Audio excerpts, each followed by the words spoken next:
life, the high life. No, it won't say no. Beautiful people say go, go, go.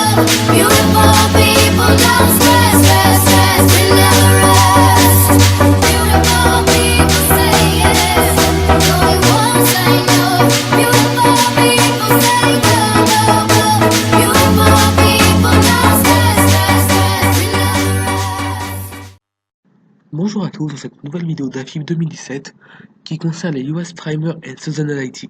On va voir justement l'évolution des tips en fonction de la saisonnalité, c'est-à-dire l'évolution dans chaque mois du rendement des tips. Le CPI au Consumer Price Index permet de calculer la tendance des prix, savoir si les gens achètent beaucoup. On calcule le CPI de la manière suivante. On prend un panier type de produits, hygiène, alimentaire, ainsi que les dépenses d'un ménage usuel, électricité, gaz, loyer. Puis on compare ce prix au prix du mois suivant et du mois suivant, ce qui permet de sortir un index. Cet indice est publié tous les mois, dans le journal officiel pour la France par exemple. Mais est-ce que cet indice dépend de la saisonnalité? On observe que les consommateurs achètent plus à partir du début de l'été, car les gens ont tendance à plus sortir et en profitent à la fin de l'année pour acheter des cadeaux pour Noël. Nous allons illustrer les propos par deux exemples concrets.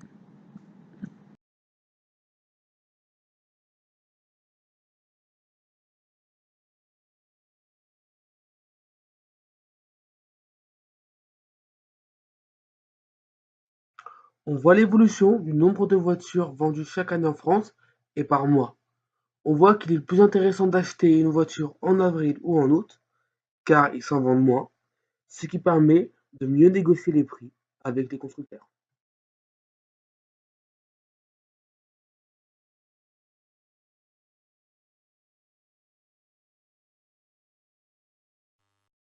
Pour calculer le CPI américain, je préfère utiliser un solver comme Excel ou bien RStudio. Moi, je préfère faire confiance au Bureau of Labor Statistics qui publie le CPI tous les mois ou bien à mon courtier qui connaît ses valeurs.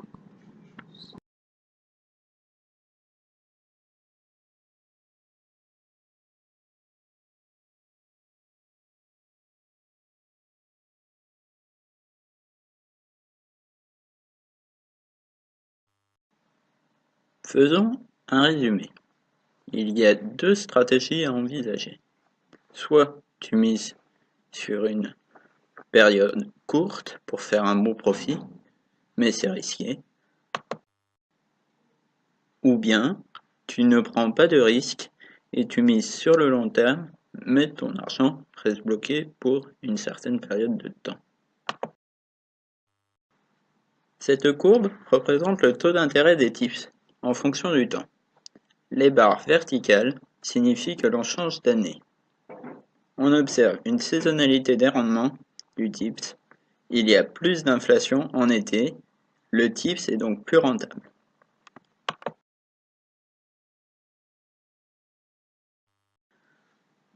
Il existe différents ratios pour évaluer la qualité d'un investissement.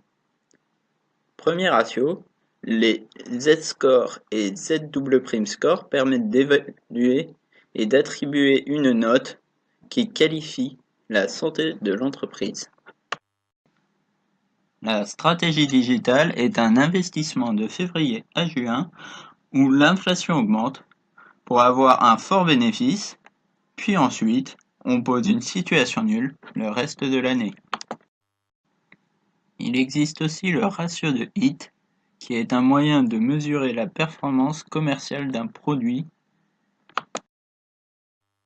Il existe aussi le ratio de Sharpe, qui se calcule en mesurant l'écart de rentabilité d'un portefeuille d'actifs par rapport au taux de rendement d'un placement sans risque. Created using Powtoon.